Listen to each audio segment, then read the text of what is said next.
আসসালামু আলাইকুম রহমতুল্লাহি ওয়া বারাকাতুহু।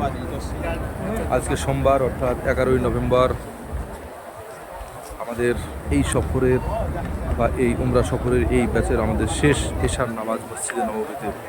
আলহামদুলিল্লাহ সকল আমাদের উমরা হজযাত্রী সাথীদেরকে নিয়ে আখরি নামাজ এশার নামাজ পড়তে আমরা সকলে উপস্থিত হয়েছি আমাদের সেই বিশ্ব নেতার দরবার জনাবে মুহাম্মদ রাসূলুল্লাহ সাল্লাল্লাহু আলাইহি ওয়াসাল্লামের রওজা মুবারকের পাশে যে মসজিদে নববী বলা হয়, সকলে তামাম বিশ্ব জগতের মুসলিমদের যে মনের যে মসজিদ, সেই মসজিদে আমরা ঈশার নামাজ কমপ্লিট করলাম।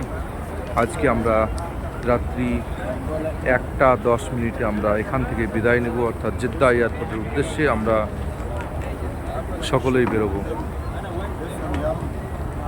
আলহামদুলিল্লাহ আমাদের সফর খুব ভালোভাবে হয়েছে, সকলে সুস্থ আছে, আল্লাহ পাকের কাছে বহুত বহুত বহুত শুকরিয়া। এবং সকলে আমাদের জন্য দোয়া করবেন যেন আমরা সঠিকভাবে সুস্থভাবে যেন বাড়ি পৌঁছাতে পারি এবং ফের আমাদের নেক্সট যে পরের ব্যাচ অর্থাৎ ডিসেম্বরের যে ব্যাচ, সেই ব্যাচ যেন সঠিকভাবে নিয়ে আসতে পারি। আসসালামু আলাইকুম।